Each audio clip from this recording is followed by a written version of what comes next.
Haleluya. Leo nataka nikufundishe mambo mawili ya msingi sana unapotoa sadaka. Kila Mkristo lazima ajue na haya yote aliyasema Yesu mwenyewe. Amen. Kitu cha kwanza kabisa ambacho Yesu alizungumza ni msamaha. Okay? Ni msamaha.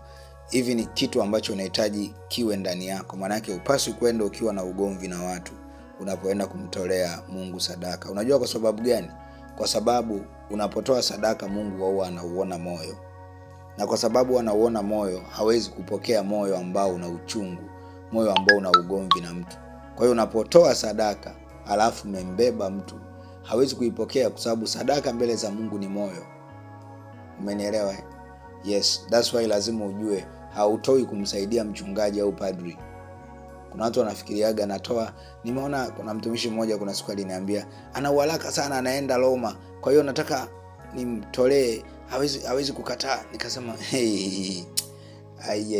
Mungu tusaidie, Mungu tusaidie. Yaani wewe unafikiri hiyo sadaka yako unamsaidia? Unamsaidia yani unatoa msaada. Ushasahau kwamba anayepokea ni Mungu. Ukishawaona watu hiyo sadaka, my friend, ushapoteza muda. So kitu cha kwanza ni msamaha. Hakikisha umesamehe. Mathayo 5:23, basi ukileta sadaka yako madhabahuni na huku ukikumbuka ya kuwa ndugu yako ana neno juu yako.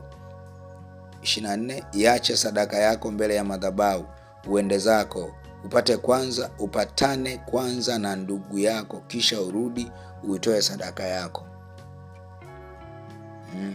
So lazima mpatane. Maana yake moyo wako ambao unataka umpe Mungu ambao ni sadaka, tayari na michirizi na hasira, ina matukano.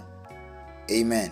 Kitu cha kwanza lazima umesamehe. Kwa hiyo ni makini usije ukatoa sadaka. Maana yake mtu yoyote ambaye anaishi na watu amewachukia, anaishi kwenye uchungu, ni mtu ambaye sadaka zake mbele za Mungu hazionekani.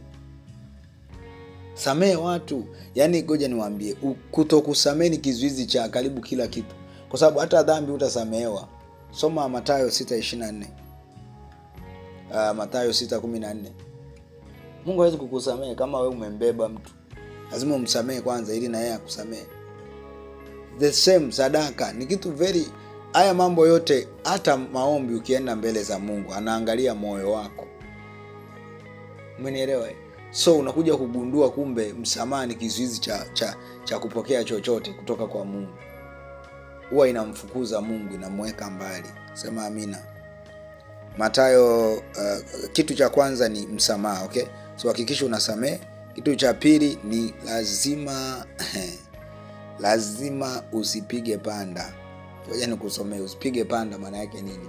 Usitake kuonekana watu wajue kwamba unatoa. Niliwahi kuwapa ushuhuda siku moja, sitataje hapo mahali nilipokuwa. Ikabidi mchango fulani utolewe sasa. Sasa kuhani akawa anapokea ile sadaka, afa nataja anahesabu 50. Ngoja nikwambie, siku hiyo watu walitoa zaidi ya mara 3 ya sadaka ya kawaida. Kitu kama hicho. Mara moja. Remember walikuwa wameshatoa sadaka, misa imeisha, ibada imeisha. Lakini watu walitoa. Unajua kwa sababu gani? Walikuwa wanatajwa kiasi. Kwa watu wakaanza kutoa sasa ili wasikiwe. Hawa ni watu ambao tunao makanisani. Yes. Ukristo sio mrahisi hivyo ndugu zangu. Tuseme tu kweli. Tunalolahisisha sana. Yaani tunafikiri kwenda mbinguni ni rahisi mno. Kwa sababu kama umesoma ile andiko na ukalitafakari, huwezi ukafanya kitu kama hicho kutaka kuonekana. Kwa sababu ngoja nikwambie, mimi sasa kusema moja kwa moja wote walifanya hivyo, lakini nataka nikwambie asilimia kubwa. Why? Because ya imani zao, matamanio yao, wanataka kuonekana. Mpaka makanisani kuonekana ipo. Mimi nakwambia. Na hao ni watu ambao neno wamelikataa. Hawali neno, wanasinzia wakati wa maombi, wanasinzia wakati wa mahubiri. Yes. Mathayo 6:2. Hii sehemu ya pili, usitake watu wakuone, okay? Yes. Yaani ni sawa na wewe umetoa sadaka, alafu unaenda una screenshot unatuma kwenye group hilo la hiyo madhabahu. Hiyo inakuwa na shida. Mathayo 6:2. Michango hiyo ya harusi na nini ufanye hivyo, lakini kama unamtolea Mungu uhitaji. Mathayo 6:2.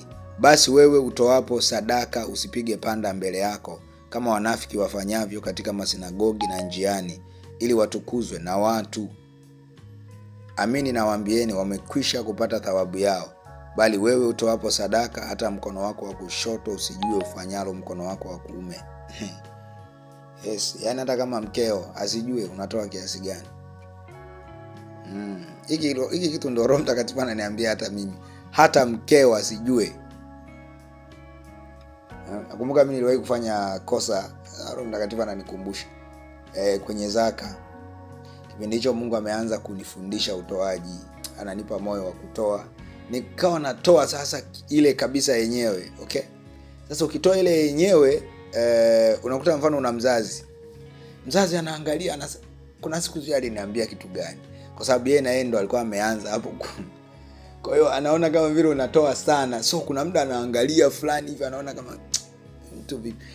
Unajua kama imani yako haijainuka, ukikutana na mtu ambaye amefundishwa kutoa na Mungu, unaweza ukao unaangalia unasema, sasa hii hela siangefanya hata kitu hiki, siangefanya hata kitu hiki. Na hizo ni dhambi ambazo tunazo. Mungu atuhurumie sana. Lakini nataka nikwambie leo, ili muepushe mtu mwingine asifanye na dhambi kama hizo, bora ukafanya ikawa siri tu. Umenielewa? Na maandiko yanatuambia hivyo. Kama mkono tu usijue, yani una mikono miwili, wa kushoto na kulia. Mkono wa kushoto usijue ambacho mkono wa kulia unafanya, wa kuume. Ujue there is something. Hallelujah. So hakikisha unatoa kwa siri. Na ikitokea mtu fulani akaona sadaka yako, maana yake lazima, kama umetoa kwa moyo, lazima atakusifia. Akija kuanza kukusifia kwamba unatoa sadaka vizuri, maana yake ndio ile andiko linaposema hapa, linapokuja kuongezea kwenye thawabu. Amini nawaambieni, wamekwisha kupata thawabu yao. Hawa jamaa ni wapiga panda. Hawa jamaa walikuwaga ni watu ambao wanataka waonekane kwenye masinagogi ili watukuzwe na watu. Umenielewa? Mungu anasema wameshapata thawabu yao. Maana yake kama unatoa ili watu wakuone, sadaka haitakusaidia. Kwa sababu gani? Umeshapata thawabu kwa wanadamu, kwa Mungu haipo. Thawabu ikitokaga kwenye jambo fulani huwa ni moja. Kama mbaraka ambao Isaka aliuachia ulikuwa mmoja, ndivyo ilivyo na thawabu za Mungu. Huwa ni hii. Ukishaipata kwa wanadamu, mbinguni utaikuta. Maana yake imeshaisha hiyo. Ni sawa na watu wanaowekeza duniani, wanasahau kuwekeza mbinguni. Yes. Unajenga majumbo, unafanya nini, no? Mali ulizonazo kwa Mungu hujawahi kutoa. Yaani duniani una investment ya zaidi ya bilioni 20. Kwa Mungu 200,000 haifiki. Hilo ni tatizo kubwa. Tunaweka hazina mbinguni. Yaani maana yake mbinguni tutavikuta. Yaani wewe kama unanishangaa, ndo hivyo. Ndo maana ya hazina. Biblia inasema nini? Moyo wako ulipo ndiko hazina yako iliko. Maana yake kuna hazina. Kama wewe ni wa Kristo, maana yake hazina yako ipo wapi? Mbinguni. So kitu cha pili, hakikisha unatoa sadaka yako kwa siri. Haihitaji matangazo. Sio ukiwa unatoa mamisimbazi siku hiyo mengi kwenye bahasha unachomoa kabisa ili yaonekane. Alafu ndo unaweka kwenye bahasha au unaweka somewhere, au unayashikilia hivi yaonekane, misimbazi ionekane. Usifanye hivyo. Na hivi vitu vidogo vidogo ndo vinatuzuia kutembea na Mungu. Yaani kweli kabisa. Kabisa. Si tunaelewana? Sadaka yoyote unayoitoa, hakikisha unaitoa kwa siri. Tumeelewana? Ngoja nikwambie kitu kimoja. Kitu kingine cha tatu. Nitakusomea haya maandiko. Mathayo 9:13. Inasema, lakini enendeni mkajifunze maana yake maneno haya, nataka rehema wala si sadaka, kwa maana sikuja kuwaita wenye haki bali wenye dhambi. Ngoja nikwambie haya maneno ambayo Yesu anatuambia tuyatafakari. Nataka rehema wala si sadaka. Unajua maana yake nini? Ngoja nikuongezee hiki kitu. Fahamu kabisa. Furaha ya Mungu ni kukuona umealign na yeye. Yaani furaha ya Mungu ni kuona umepatana na yeye, unatembea kwenye njia zake. Nataka rehema wala si sadaka. Ndio maana ngoja nikwambie, Mungu hawezi akaitaka sadaka ya mtu muovu hata siku moja. Hata kwenye madhabahu ya Biblia Times niliwaambia kama huna maarifa usitoe. Narudia tena, Mungu hatataka sadaka ya mtu muovu. Maandiko yanasema kwenye Mithali, kama sijasahau, sadaka ya mtu muovu ni chukizo. Mungu hawezi akaitaka sadaka ya mtu muovu.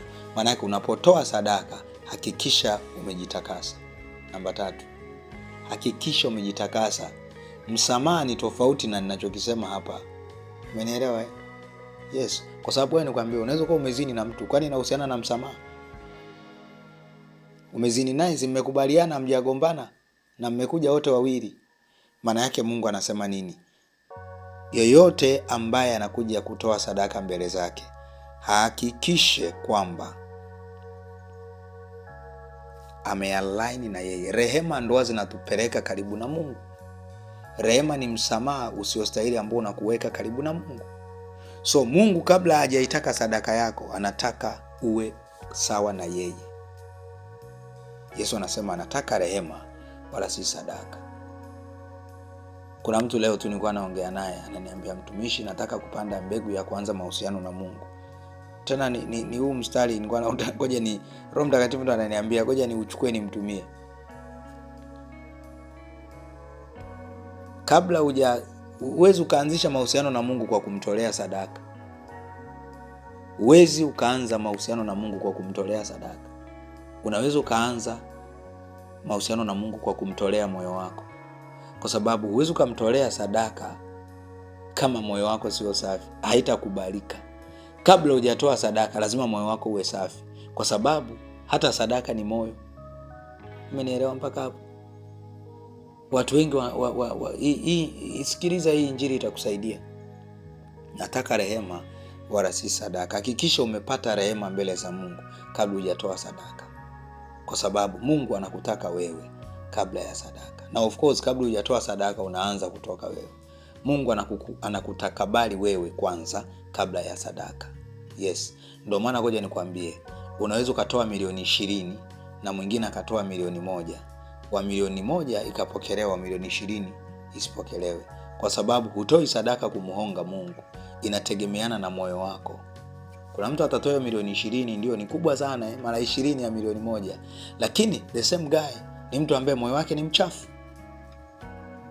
Anakaa dhambi, bado anaishi kwenye dhambi, tena ana entertain kabisa. Unajua dhambi, unajua kuna tofauti ya mtu ambaye anaishi kwenye dhambi na mtu ana entertain dhambi. Yaani kuna mtu dhambi ni burudani, anaifanya kwa furaha, anaenjoy kutukana watumishi, anaenjoy kusema watu vibaya, anaenjoy umbea, anaenjoy kubadili wanawake, anaenjoy tena anatangaza na vijiweni. Usije kaenda mbele za Mungu unatoa sadaka eti nataka nitoe sadaka ili nirudishe mahusiano. Hamna sadaka ya kurudisha mahusiano, my friend. Umenielewa? Hamna sadaka. Wewe unamuhonga.